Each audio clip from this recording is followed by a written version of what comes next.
yang datang ke tahanan Pemdam Jaya untuk tunangan dari almarhum dan tadi menangis-nangis. Keluarga Imam Mashkur bersama Hotman temui pelaku pembunuhan di Pemdam Jaya, pecah tangis kekasih.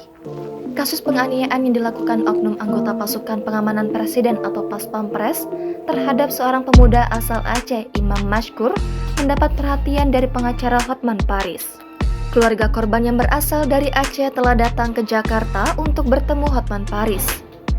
Bersama Hotman Paris, anggota DPR dan anggota DPD dari Aceh, keluarga korban kemudian bertemu Komandan Polisi Militer Kodam Jaya. Lewat akun media sosialnya, Hotman Paris membagikan momen pertemuan dengan Komandan Pemdam Jaya pada Selasa 5 September siang. Tim Hotman 911 mendampingi keluarga korban ibunya yang datang ke tahanan Pemdam Jaya untuk bertemu dengan Pemdam terkait dengan penganiayaan menimbulkan matinya seorang warga Aceh oleh oknum TNI yang sekarang lagi ditahan. Hotman Paris juga menjelaskan pihak Pemdam Jaya telah memberi kesempatan pada kedua orang tua korban untuk bertemu para pelaku. Terlihat kekasih dari Imam Mashkur, Yuni Maulida, tak kuasa menahan tangis. Itu di perencanaan. Sekali lagi kami mengucapkan terima kasih. Inilah calon tunangan dari almarhum dan tadi menangis-nangis dan sekali lagi Bapak. Pada kesempatan itu, Hotman juga mendukung penyidik Pemdam Jaya yang menerapkan pasal pembunuhan berencana terhadap 3 oknum TNI yang menganiaya Imam Mashkur hingga tewas. Hotman menilai tindakan pelaku menebar ancaman dan minta orang tua korban mengirim uang tebusan mengindikasikan kasus tersebut patut disebut sebagai pembunuhan berencana. Sebagai informasi, kasus tewasnya Imam Mashkur, pemuda asal Aceh, tengah menjadi sorotan publik.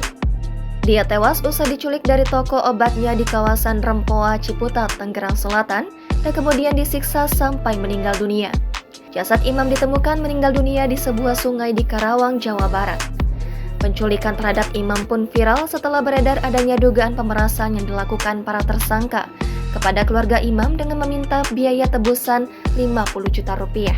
Hingga saat ini, Polisi Militer Kodam Jaya telah menetapkan 3 anggota TNI sebagai tersangka atas kasus tersebut. Ketiganya adalah Praka HS dari Satuan Direktorat Topografi Angkatan Darat, Praka J dari Kodam Iskandar Muda Aceh, dan Praka RM dari Satuan Paspampres.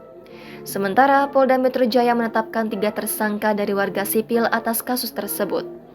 Mereka adalah AM dan Heri, 2 orang penada dari hasil kejahatan penganiayaan yang menyebabkan tewasnya Imam. Satu lagi yakni Zulhadi Satria Saputra alias MS yang merupakan kakak ipar Praka RM. Jangan lupa subscribe, share, komen, dan like ya!